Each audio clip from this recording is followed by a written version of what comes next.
Good morning, friends. Welcome, everybody. Hello and happy morning. I hope you all are having a wonderful day. And I'm very excited to bring to you our daily Natural Health News live show. I'm your host, Dr. Melissa Gallagher. If you are new and joining us for first time, welcome. We hope you will follow us or subscribe to our channel and become a part of our natural health community of individuals who come together to embody health and wellness and support each other every morning. If you are in work at home, stay at home, quarantine mode, need some inspiration, feel isolated, this is a wonderful community in the live chats, both on Instagram and here on YouTube. So I just want to give a quick shout out to our YouTube moderator, Pat, and her husband, Ron. They have been with me from basically, I think, day 2 or 3. So I want to thank Pat, who does a really diligent job of getting rid of trollers, blocking them, and really keeping our community safe, positive, inspired. And she's a big part of the community that we're building here on our live chat. So I want to give her a quick shout out. So if you're loving Pat, give her lots of love, and I want to thank her. So welcome, everybody. Today, I have a little bit less news than normal. For whatever reason, it's not the biggest news day in science and research, but I am going to share with you some core information regarding COVID just across the board. So right now, the world is at 8.32 million cases. And we also are seeing the US is at 2.206. And that is up to date here. Globally, we're seeing some major increases. Brazil's at 960,000 cases. Russia's at 561. And the growth in Brazil is just, they will probably hit 1 million by the weekend, unfortunately. So that's going to be significant. And their death rate is right now trending to be the highest in all of the countries. So the other thing that I want to highlight, we have 10 states this week alone that have hit all new all-time high COVID case numbers. And I just want to highlight again, there's this underlying story that is going around that, well, we're testing more and that's why we're seeing new cases. Nope, that's not correct. And in fact, many of these states aren't even hitting 100% of their testing rate. And the individuals who are tested, who are getting tested, the percentage who are coming back positive are increasing as well. So 10 states with new records: Alabama, California, Arizona, North Carolina, Nevada, Oregon, Texas, Oklahoma, Florida, and South Carolina. So comment down below. Let me know where you're tuning in. If you are in one of these 10 states, your levels are on the increase. It depends also on your county. So I highlighted earlier this week, you can now go to the cdc.gov and pull by state, and you can assess the county in terms of numbers. And it gives you kind of a mapping of your state with the counties and color codes based on the quantity of cases. So we are seeing some changes in states where some rural communities are okay, but the more populous communities are on the rise. So it becomes really critical. You kind of go deep dive into the micro of where you live and assess your safety in your local area. I want to highlight a few states here. Florida, oh man. So Florida's on the increase. But particularly yesterday, they had their highest day to date, over 3,000 cases in the whole entire state of Florida. My hometown, where I grew up in, went to school and came back and started my business. The hometown, our mayor has implemented a strict safety guideline. So he's mandating all businesses, all employees, anybody who's working in any type of business format setting, from bars, restaurants, takeout, printing, wellness, any type of business, that the employees all are wearing masks, as well as the customers. And so if I had my business back in St. Pete, and if I were open and I had a customer walk through the door wanting to buy vitamin B supplements and they weren't wearing a mask, I would have the ability to say, you either have to wear a mask, or you can order online, we'll ship it to you, but you can come into the facility. That's going to be very challenging, I know, as a business owner, to adhere to that when there are a lot of small businesses in the area that are trying to just sustain themselves. But this is what we need to do to keep our cases low. Morrison Monica says, Texas is going crazy with Corona. 2 of my husband's cousins got Corona last week. Oh, I hate to hear that. I hope they're okay. We've got Montana, some old fat guy. Hey, bud. Let's see here. So we have North Carolina, Washington, Texas. Texas is really quite a variance. It's such a big state. There are pockets where it's okay, and there are pockets where it's in growth mode. Kay Jefferson says, our mayor here in San Antonio and the county judge of Bexar County have now mandated that businesses require masks by customers and employees, or the businesses will be fined. Yeah, so there you go. I haven't gotten into the specific details. Yesterday it came out on Facebook. I was a little bit more social media oriented yesterday because, and I want to announce this now, I am speaking to, it's World Lipedema Awareness Month. And lipedema is a particular type of lymphatic and fat. It's lymphatic, but mostly it's a fat-related disorder. An overwhelming accumulation of 11% of our population have this disorder. And there is a Facebook group. Patty Cornute runs the Lipedema Fitness group, and she's asked me to come to her Facebook community and present a live educational chat. So I will be doing that next Sunday, and we were putting together all of the imaging for the chat. So if you suffer from lipedema, you feel like you have limbs that are heavy, swollen, holding fluid, and quite overwhelmed by really dense cottage cheesy like fat tissue, and even the lower flanks, abdomen. This is a group that I would encourage you to check out. Lipedema tends to be really, really greatly misdiagnosed, and a lot of folks suffer unnecessarily and get to stages that it's irreversible or sometimes not managed easily. So I'm excited to talk with that group about hormones and this particular disease, lipedema, as well as how to deal with fibrosis, which is a denseness of that tissue. So I'll be educating those. Mostly they're all women and they're all over the world. So do check that out. So getting back to the states, I also want to highlight some mobility. So first of all, let me run down our states. We've got New York at 385. They're kind of hovering in the same zone. New Jersey, 167. California has moved up to 157, and that's 157,000. Illinois is at 134,000. Massachusetts at 106. Texas has moved up to 96,000. So yesterday they were at 93. They're well over 96, or at 96,335. They've posted over 3,000 cases in one day. Same with Florida. They're at 82,719. They were at just at 80,000. So the other states that I want to highlight, I live here in Georgia. Georgia's now surpassed the 60,000 range. So we're at 60,254 cases. Yesterday we were at 59. And Arizona is past 40,000. They're at 40,926. I want to share a state that is an interesting case study in terms of social distancing, adherence to the requirements, the CDC requirements of face masking and all the appropriate measures, and even staying at home, being distanced. Ohio has reopened and is one of the only states that is in a reopening pattern that has not had the degree of spikes or surges. So we're calling what we're seeing in these 10 states, and 21 states in total are seeing some surge, some increase. Now the surge is really intense. 2,000, 3,000 a day is definitely a solid on the charting high up.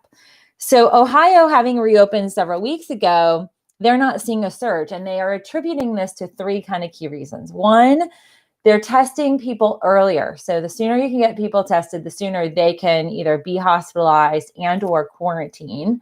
There's contact tracing in that as well, so that we're limiting the spread. 2, not all of the state has opened. They've been very strategic with who all is opening and in what stages.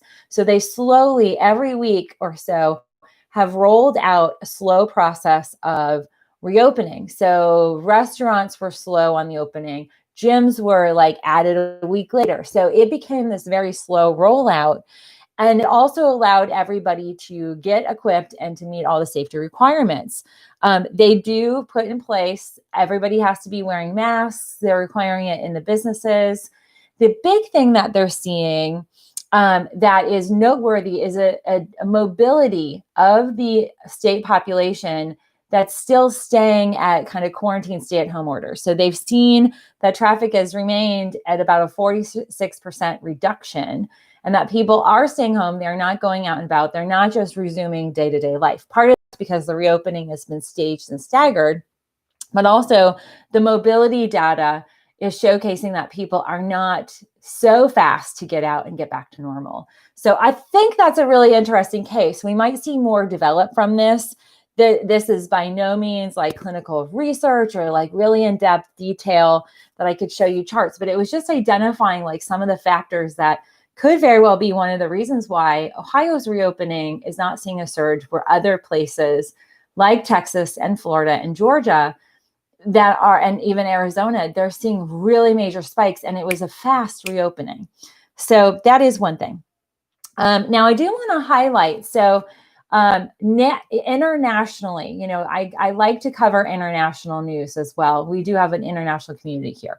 So I highlighted Brazil is still on the rise. India also is at 368,000. Germany, while they've kind of been stabilized and they've started to reopen, Germany has a meat packing plant that has 650 cases in this one community, one area of Germany, and they have proactively closed schools and childcare centers to minimize the spread. But that is significant as they reopen. Even Germany's having clusters. I see some questions. Marfamaleaf. I'm sorry, I have a hard time saying some of our names. Okay, rather than reporting numbers, isn't it more useful data to report percentage of population in an area or population portion of those tested? It kind of depends. I think what's most important is the percentage of tests that are being run, but most importantly, the percentage that are coming back positive. I don't always have that data quickly accessible. It's not as easy to articulate on the dashboards. And so that's one of the reasons why you might see, like, I think earlier this week or last week, I was reporting, it was downstairs. So I think it was Friday or Saturday, I had a snapshot with those specific details. But again, this is where the challenge here on the reporting side is every state's reporting a little differently. Like Florida, we have the state numbers, and then when we have the real numbers that's being pulled in by that woman, the data statistician, who was let go because she wouldn't alter data for the Florida population. She's now created her own website, and the variances there are pretty significant. Usually it's about 10,000 more positive cases. And so that also, I don't know the details too of how that's skewing some of those reported numbers. But you know, it is definitely something we need to be aware of all angles. And that's a very good point. Okay. So today I want to look at a study that came out, and let me pull this for you all. And it looks like some of this got wet for my tea when we were traveling up the staircase. But I do, before we dig into that, let me just highlight. I did post this little snapshot. This is from Johns Hopkins. I posted this to my Instagram story page this morning. States that are on the upward trend. I'm going to list them all. There's 21. So I've listed 10, but I'll list all of them together. So we have Alabama, Alaska, Arizona, Arkansas, California, Delaware, Florida, Georgia, and Hawaii, Kansas, Oregon, Louisiana, Montana, Nevada, North Carolina, Oklahoma, South Carolina, Tennessee, Texas, West Virginia, and Wyoming. Those are 21 states that in this week, they're seeing some trend upward. The 10 that I highlighted are setting records. 8 states have seen steady numbers. So they haven't had a dip. They might be at the peak, but they're steady. Those 8 states are Connecticut, Indiana, Maine, Mississippi, Ohio, South Dakota, Utah, and Washington. Okay, so those are those communities. The other, Marla. Okay, thanks, Marla. Okay, 21 states are on the downward trend. So that's Colorado, Idaho, Illinois. So that's a really good sign for Illinois because they're number 4 on our state's ranking. Iowa, Kentucky, Maryland, Massachusetts, Michigan, Minnesota, Missouri, Nebraska, New Hampshire, New Mexico, New Jersey, New York, North Dakota, Pennsylvania, Rhode Island, Vermont, Virginia, and Wisconsin. And out of all of those states, only one has had a significant decrease of at least 50%, and that's Vermont. So that's very, very exciting. Okay, so I want to talk to you about an additional study that's come out. I think I reported about 3 or 4 weeks ago, there was a Chinese-based study, sometime I think in February, that was analyzing potentially a blood typing link to your blood type and the situation of COVID within your body. And we know, oh, there we go. We got a little visitor. Hey, little man. Daddy will playing hide and seek. Oh, you're playing hide and seek? Yeah, Daddy's not in Mommy's office. Do you want to say hi to everybody? Nothing. No, thank you. Can you just wave? Well, Gabriel's playing hide and seek with Daddy, and Daddy's not in Mommy's office. Okay. All right. Sorry, you guys got a little interrupted. Okay. So that study, the Chinese study, has also been kind of revamped, or not revamped, but taken basically what's happened. We have a study out of, is coming published in the New England Journal of Medicine, and it specifically is coming out of some universities in Oslo, so Norway, and I want to say Germany. But this specifically looks at the genome-wide association study. So basically what they do is they're going to look at the genetics, particularly of the blood type, A, B, and O blood types. And the focus is to identify potential genetic factors that could be involved in the genetics in relation to COVID either being accelerated. Like why, this really, they're looking at why are some patients developing the cytokine? Why are some patients developing blood clotting? And is this genetic? So for me, in the world of functional medicine and naturopathic medicine, the next kind of movement of our focus is moving into genetics. And I've highlighted this a little bit over the last 7 or 8 months.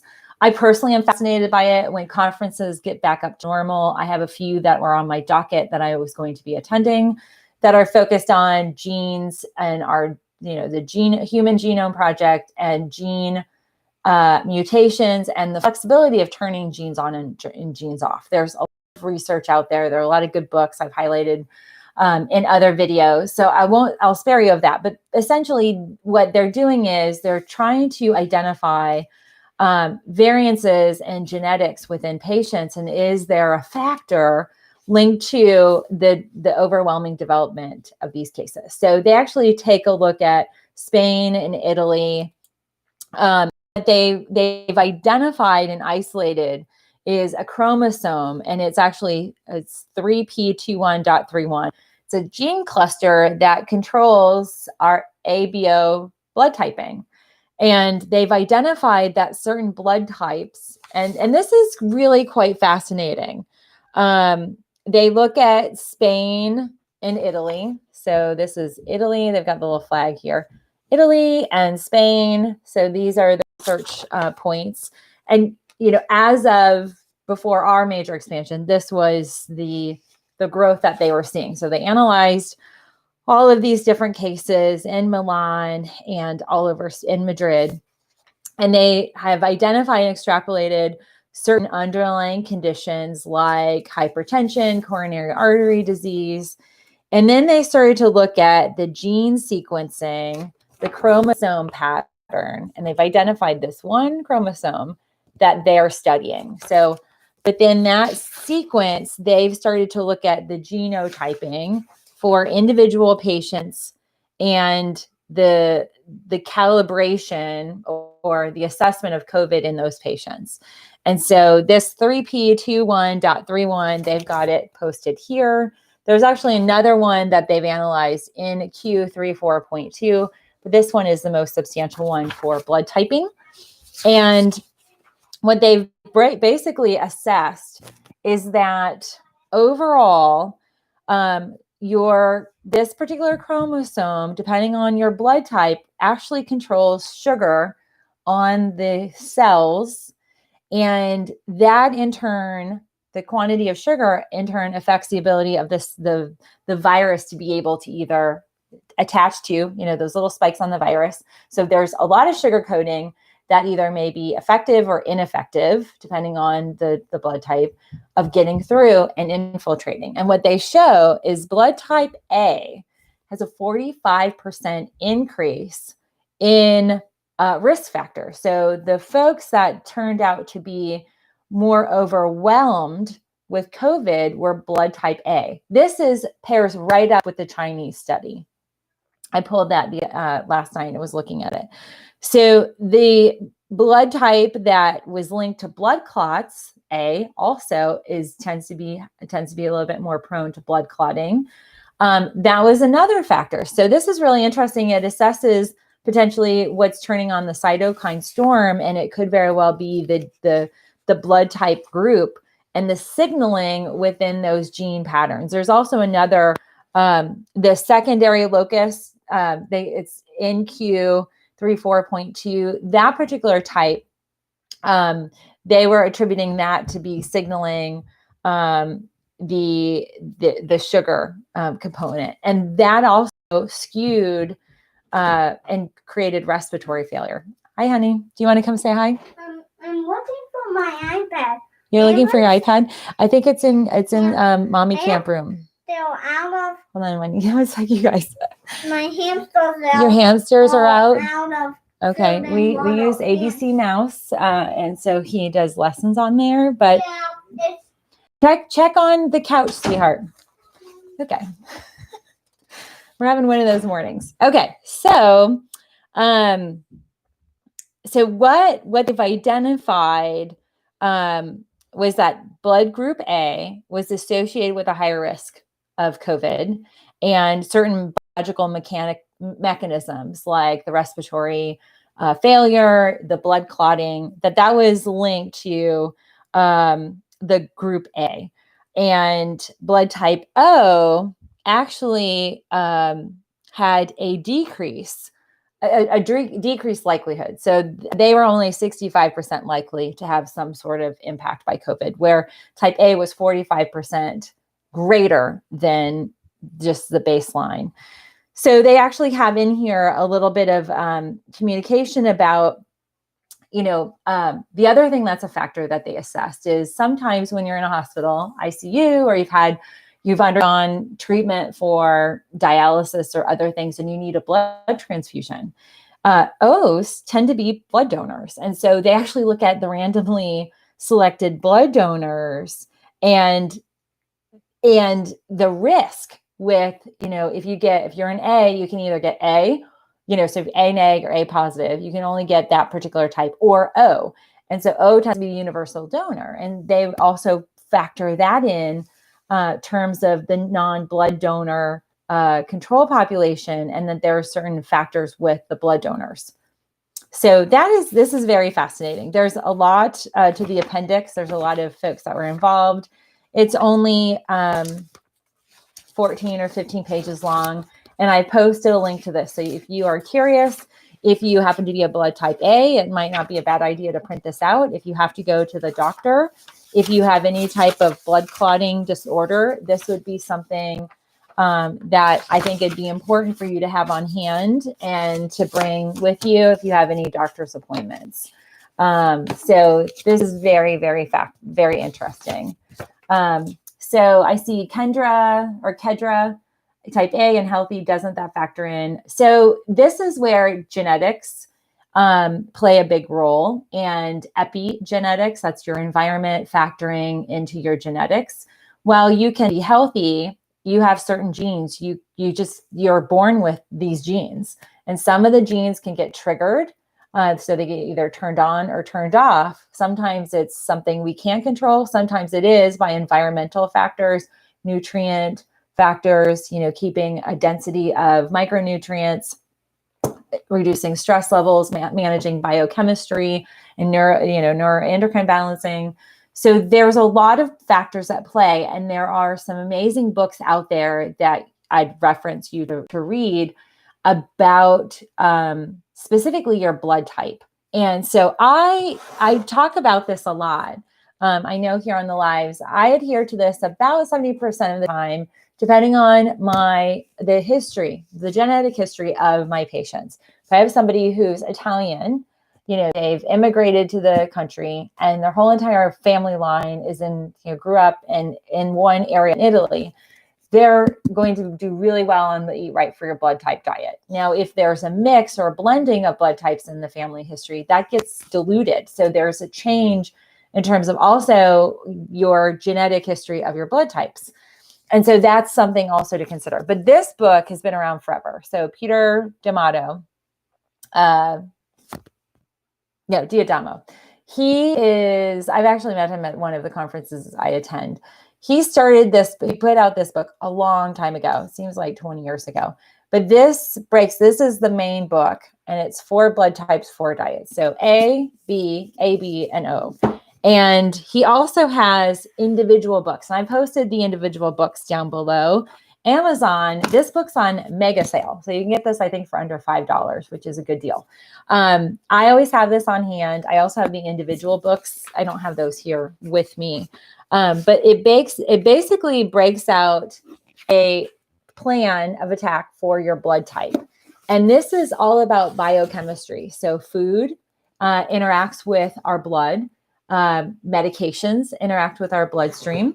We have certain genetic predisposition based on blood typing to certain illnesses and diseases. Like the diet for O and the lifestyle for an O is very different than an AB based on the genetics and the history and evolution of our blood type. And this really is a good starter book. So I'm going to highlight this today because I really think this is critical for a lot of folks to read. I'm an O, so I know this quite extensively. The blood type O is originated from Africa. So that is the kind of core original blood type. And they have sequences of areas where those blood types have evolved.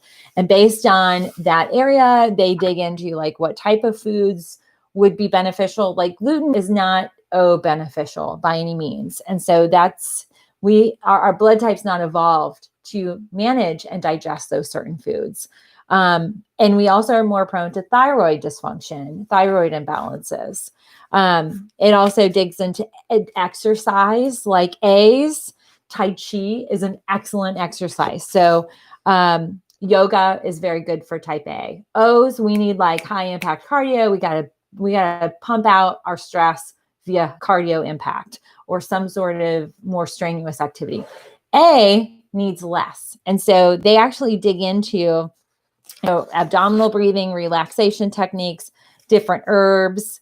The other thing is that there are some nutrients to avoid. So like for A, the recommendation is to avoid vitamin A, beta carotene.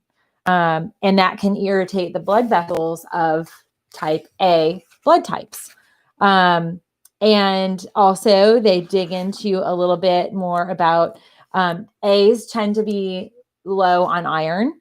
And it becomes critical that type A women who have irregularity with their menstrual cycles, that they keep sufficient iron stores.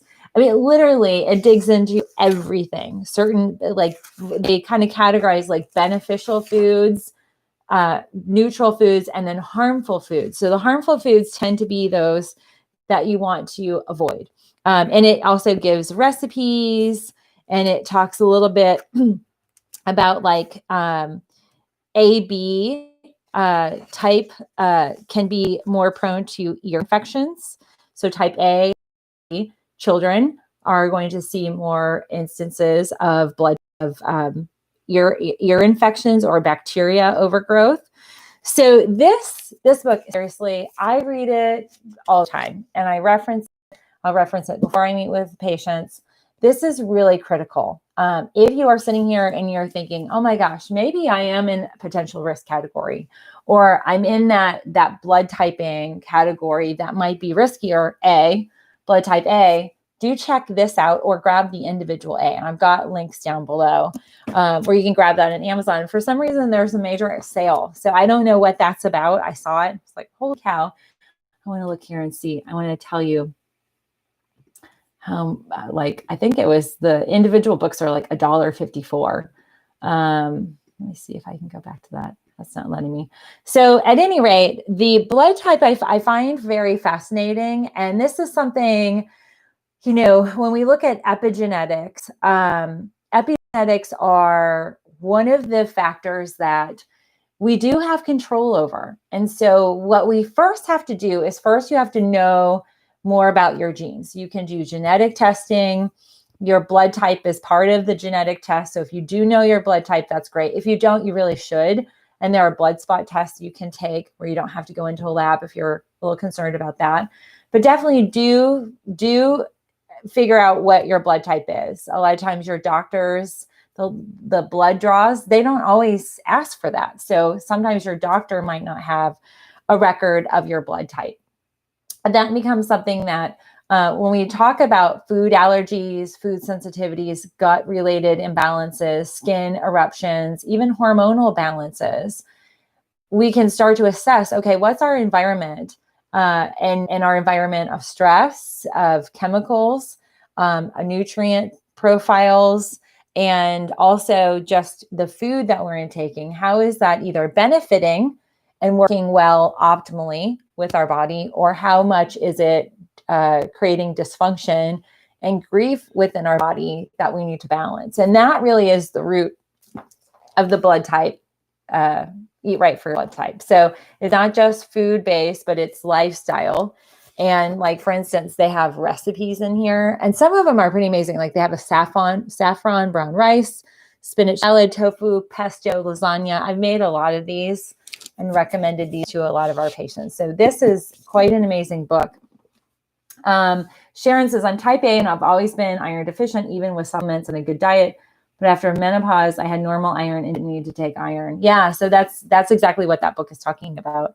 I'm type A, have had bad health issues, sinuses, allergies. Yeah, so type A's get a lot of fluid, inflammation, lots and lots of inflammation. So, the kind of anti-inflammatory diet is critical for the A. And if you think about how COVID's playing out in the cytokine storm, if you adhere to that closely, you have the potential of lowering the inflammatory levels, the NA markers. And there's also, predisposition for certain ailments. So let me see if I can get to that one category. So like type A, you guys are the first vegetarian. You have very sensitive digestive tract, a tolerant immune system. You adapt well to settled dietary environmental conditions. You respond best to stress with calming action, and you require an agrarian diet to stay lean and productive. So they talk about vegetarian diets really work out well for A's. They flourish on that particular diet. You're biologically predisposed to heart disease, cancer, and diabetes. Heart disease, diabetes, two undercurrents, health concerns, and pre-existing conditions with COVID. So those are some risk factors. And your genetic ancestry gives you the ability to utilize what nature offers. So they talk a little bit about like the weight loss factor, where you're naturally thinner on a type A diet. And because your digestive system is slower, meat products slow you down. They exhaust your energy and they take a lot longer to digest. Same with dairy foods are not digested very well by type A's. And like, for instance, some of the foods that for a type A might cause inflammation or weight gain or slow digestion down. Meat, because it's poorly digested, it'll get stored as fat and it increases digestive toxins in the type A body. Dairy foods, they inhibit nutrient metabolism and increase mucus secretions. So that's a lot of the ear, sinus congestion, mucus, also respiratory grief, and then digestive mucus as well. Kidney beans. So kidney beans would be an avoid. They interfere with the digestive enzymes and slow metabolic rate. So I have a lot of vegetarians that are on legumes, and we take them off of those quite a bit on the type A. Lima beans also are in that category. They will slow down metabolism. Wheat, you guys have an overabundant intolerance to wheat. And wheat, if an egg consumes any type of wheat product, it inhibits insulin efficiency and impairs calorie utilization. So you do well eating pineapples, soy foods, in fact. And so when women have cyclical challenges, soy is a really good resource for the type A. It balances it out. Vegetables also increase intestinal mobility, and good, clean, healthy oils. So it is very, very fascinating in terms of type A's really do well on seafood and caught fish. And if we look at the genetic history, they tend to be on the coasts. And so that is kind of the evolution too. Type A cells, or type A blood types, tend to have they have more common forms of breast cancer. And some of that comes from the lectins in some of the foods. So do check this out. This is really fascinating. It resonates a lot for my men and women I work with. And he's done such an amazing job of identifying some of the things that, like, I remember growing up, I grew up in Florida. We had oranges, tangelos, grapefruit. We had every type of citrus fruit growing in our backyard and my grandparents' house. And so we always had an overabundance of orange juice, and my mom would do fresh orange juice. And like early on, I remember 6, 7, like I could not stomach orange juice. It would just hurt my stomach so bad. I'd go to school with like my tummy in pains. And, when I could actually voice like, that hurts my stomach, I'm not drinking orange juice. And I started avoiding it when I was a teenager. That actually came to light in the eat right for your blood type. O's don't do well with citrus, and like orange particularly. I can drink as much grapefruit juice as I want. I've always gravitated. We had this pink grapefruit tree. Our next door neighbors always had an overabundance. So I'd climb up and pick and eat grapefruit every morning. That was fine. I could handle that. Couldn't handle tangerine, tangelos, any of the citrus. And it explained why growing up, I always had this pain. There was a whole bunch of other things. Like we tend to find that O's under stress, we will gravitate towards meat. Like I'll start craving turkey and some other things. Or we find that we match up with that genetic typing. We'll also see the family types, familial, this genome, certain genomes and the blood typing. You'll start to see trends in your family of illnesses. So it's really fascinating. So is my AB blood type a watered down mix of A and B? Yeah. So you are more evolved as an AB. An AB. So let me kind of dig a little bit into this. Let's see, where's AB? So AB. Okay. So, and it's funny, I see less ABs in my practice. Okay. So AB, they call you the enigma. So you're the modern merging of A and B. You're a chameleon. You have a chameleon's response to changing environment and dietary conditions. You generally tend to have a sensitive digestive tract, overly tolerant immune system. You respond best to stress spiritually with physical verge and creative energy. And you have an evolutionary mystery. So AB, you're less than 1,000 years old. So that blood typing, it's only 2 to 5% of the population. And so you don't fit comfortably into any of these categories. There's multiple antigens that make an AB more like an A or more like a B. So that's a swing as well. And so there's this kind of interesting fusion of the two. You might have one stronger than another. But essentially, most foods which are contraindicated for either type A or B are both bad for A and B. So you have a little bit more limiting. And you tolerate lectins much better than the other blood types. So lectins are the protein that we find in the seeds and on the skin of like tomatoes and like cucumber and certain vegetables like that. AB can eat a tomato and have no discernible effect. The other thing here is you have propensity to insulin reactivity with the lima and the kidney beans. If you are more trending towards your type A, you're okay with lentils and peanuts. So that's a legume that it may be okay with you. Inhibited insulin production will cause hypoglycemia, and it tends to be triggered by those beans or legumes.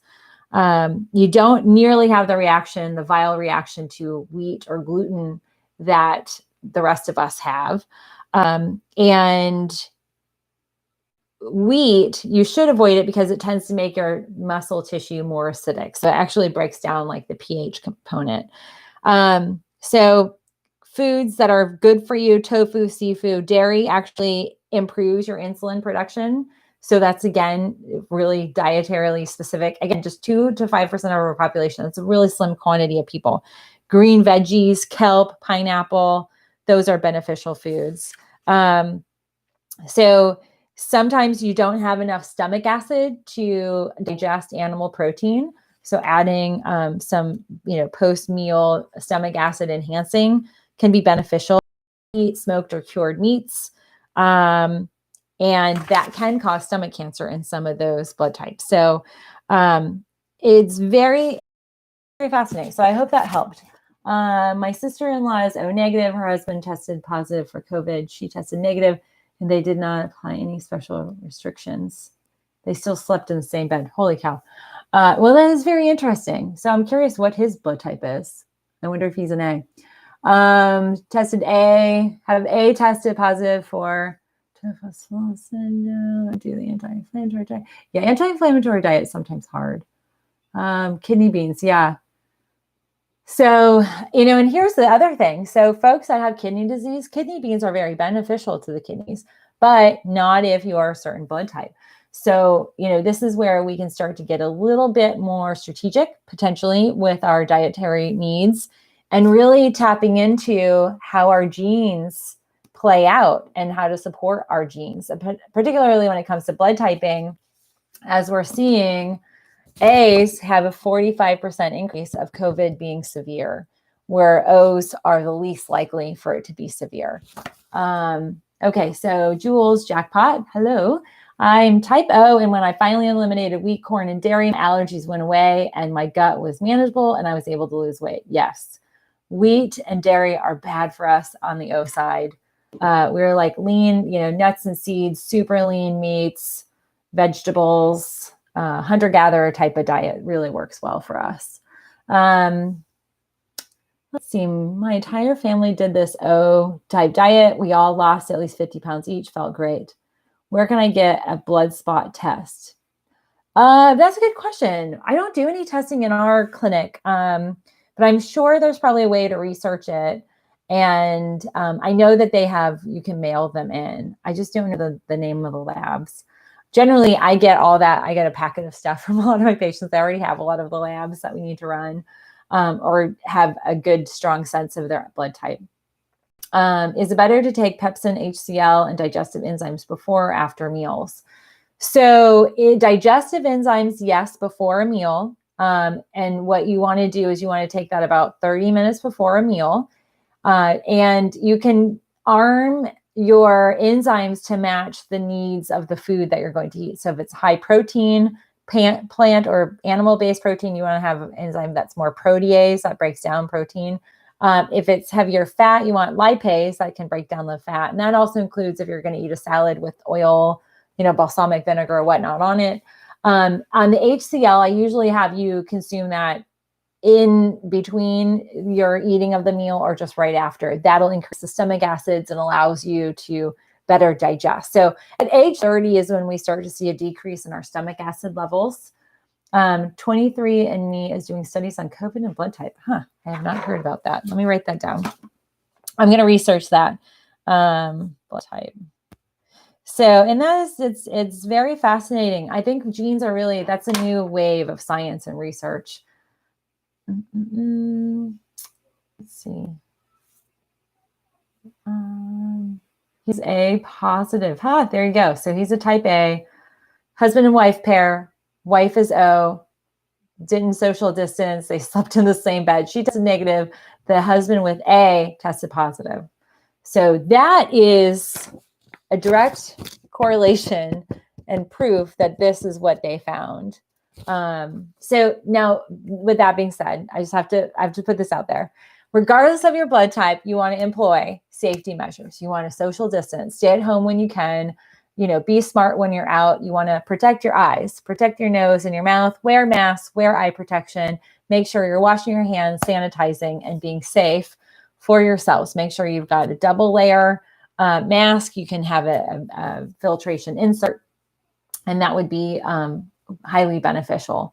So just because we're does not mean we are free. It does still happen. There are still blood types that have the disease. Is it okay for when to take testosterone when you want? I'm not quite sure, Kathy, specifically what about the testosterone, but All Tests is a company. Oh yeah, so All Tests, that's right. Hello, doctor. Could you please give me your email address? I'm a new follower.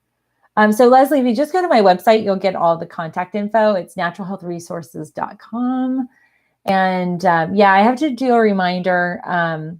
There's been more and more communication about people being angsty about face masks. There's a lot of angst. There's a lot of anger.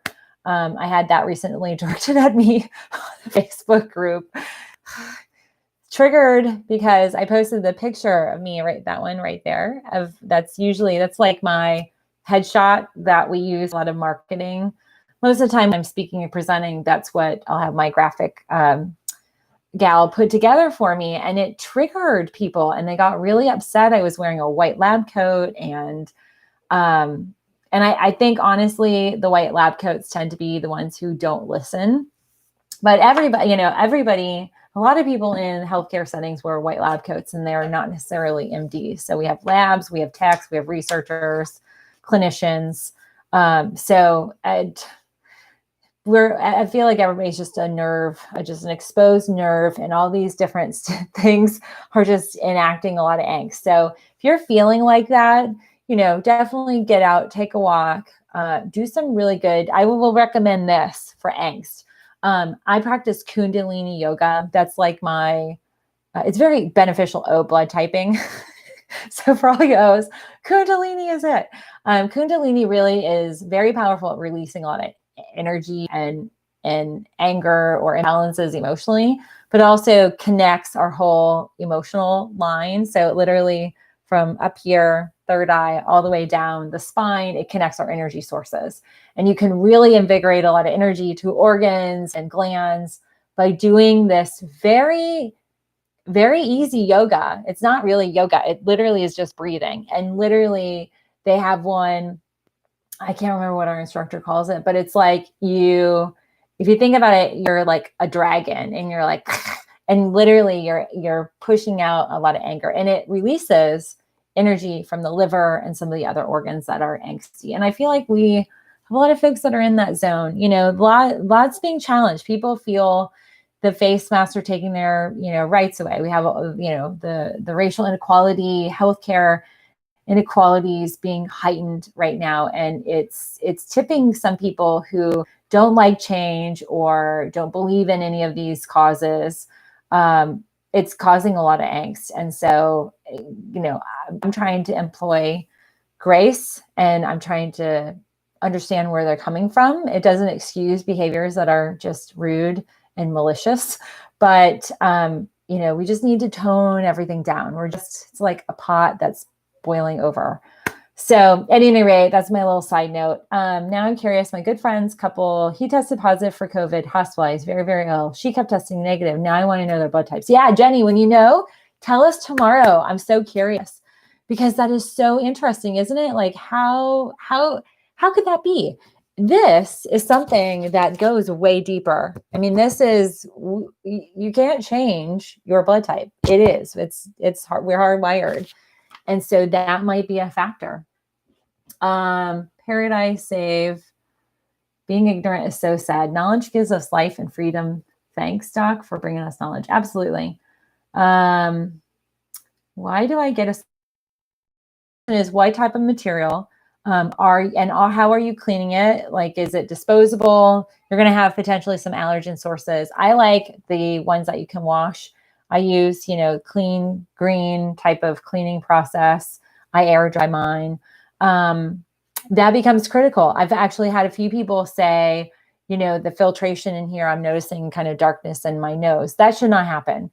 But we can have allergies, and we can also have reactions. A lot of people are getting some acne, especially my healthcare workers. They're getting the oil, the sebum accumulation around, this whole area where their masks are on. So that is one factor. So I would check that. Yeah, Jenny's going to let us know about the couple. I'm very curious. Hopefully, is he okay? I hope he's okay. Hopefully he's out of the hospital and is on the fine side of things. Is it the same with ACE2 receptors? Some nations have more of them, some less, not only blood type, but also, it's possible. I mean, here's the thing. This is a novel virus and it's new. And so all of our research, I know there are thousands of researchers all over the world digging in. And so I'm sure we're going to see more about the ACE2 receptors. We do know that is a trigger point. That's a cytokine storm motor. And when that's blocked, we see protection within the lungs and the tissues that get heavily damaged. I mean, that is so awful. That one Broadway star in California, his wife is on Instagram a lot. I actually followed her before I knew who she was and why, everything that's happened with her fitness stuff. But they keep reporting, like, her husband's, he's been in the hospital, I think 45 days. He had his leg amputated because of a blood clot, microclots in his leg. He didn't wake up easily. So he was off of the medically induced coma and he wasn't waking up. There have been multiple complications over and over. His lungs are damaged quite a bit. And he's not a candidate yet for a lung replacement. In fact, we had our first US case of a COVID patient who had a double lung transplant, which is kind of fascinating. And what I'm curious there, so let's dig into blood type when you have a transplant. So is blood typing going to be a factor that might protect that lung tissue in the event that they get it again? And there's likelihood that could happen. So, oh, good. Jenny's friend is fine. That is wonderful. He had surgery. Shoot. How do I feel about going to restaurants? Don't do it. Don't do it. Don't do it. That's what I say. Don't go inside. Don't go inside. Curb pickup. We've started kind of doing curb pickup. I've also broken out my Instapot. I've run through all my recipes twice. And so we're getting kind of bored. But definitely thin layer of shaving cream on glasses. Oh, that's good. Yeah. So the glasses, I definitely did that. I had that experience when I went into, I did my quick Sunday morning at Dollar Tree. And apparently people have commented that Dollar Tree is not requiring their employees to wear masks, which is crazy. Dwayne changes filters daily in his masks. He sprays them down with Lysol. Do you like face shields? Actually, face shields, I do both, face shield and a mask. They're actually showing that double layer is beneficial. Those, I know they're a little harder to gather. But I also have seen pictures of people wearing scuba masks and stuff like that. Like, one of the things that I'm gearing Gabriel up, if we do have to go out and about, I've got all of his swim goggles and he's just having fun wearing swim goggles and we're playing around with all different glasses. But the undercurrent is if we go out and about, I want his eyes protected and like full on goggles. He thinks it's fun, but he doesn't know I'm preparing him like if we have to go. So that's really big. Let's see. Do you think don't do it for let's see. Do you think don't do it to 3-hour small jet plane trip mast? So I think you might have asked me this the other day. So if we're on a small, so planes are planes, regardless of how big they are. It depends on the quantity of people in them. But on a plane, I wear mask, and small private planes, you go to a different airport. Generally, you board very quickly. It's the pilot and one attendant, depending on the size of the small jet. So that is less risky, especially if you go in and get right on the tarmac and board the plane, than going through all security. But I have to be honest with you, I haven't flown a private plane. I only did it one time in my life. I was in Boston and friends like, I've got this crazy opportunity. We're going to fly on a plane and we're going to drive down to Teterboro in New Jersey. And then we're going to fly to Myrtle Beach on one of her vendors. She worked at Harvard, and she had one of her tech vendors. They were like, we're going to take you out and bring your friends. So that's the only time I felt, like we were flying high, but we boarded. We literally got in, walked through the airport, found, the guy is a private company plane. So we saw his pilot and we got on and boom. I mean, it was literally from like parking or getting dropped off. I think we were dropped off, to like being up in the air. It was like 10 minutes. It was crazy. It was so cool. That was before a video cell phone and cameras on your phone. So I have no documentation of it other than an amazing memory. It was really, really fun. I would do it again. I think anybody would. It's pretty cool. But, you'll drive onto the tarmac. Okay, so yeah. So with your family, everybody's good. I would ask the pilots, find out if they've had tests, and maybe even ask them if they could have tests done, to know. I will tell you that the plane, the airline industry is very cognizant of the safety concerns. And so, the big question is to talk with the pilots and find out what the cleaning processes are. There, you might be able to say, can you do an extra scrub down of everything? They'll be masked. Okay. So I just find out. And the other thing too, if it's like the type of plane I flew on, it's smaller, you have a little bit better control. So I would just bring on your cleaning stuff. And, before you sit down, just kind of clean your seat, clean the, the little arm things. If there's a little tray, clean that. And you could even wear gloves. And so you could bring multiple gloves. That way you minimize, any kind of possible particles getting underneath your nails. It still remains to be seen the size of the droplets and whether the droplets are fully contagious, but they have to go into a mucous membrane. So eye, nose, mouth, you want to cover all of that. And also too, I'd probably, if you're going to bring on food, bring on your own food.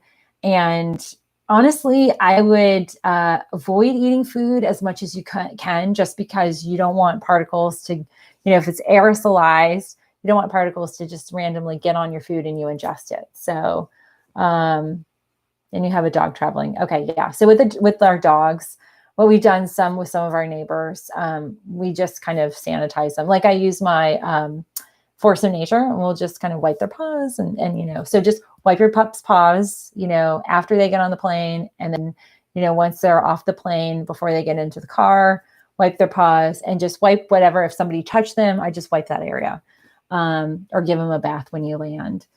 So Pat says she flew in an open cockpit airplane and the pilot went upside down and sideways. Oh my gosh, that's so cool. Very, very cool. We watched a video. Gabriel is learning about physics and the crossing the sound barrier, supersonic. He wanted to know what that meant. And we actually watched, it was really cool on YouTube.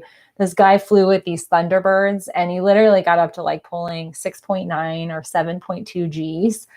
And they videoed the whole thing and like the force and the air. And it's really fascinating.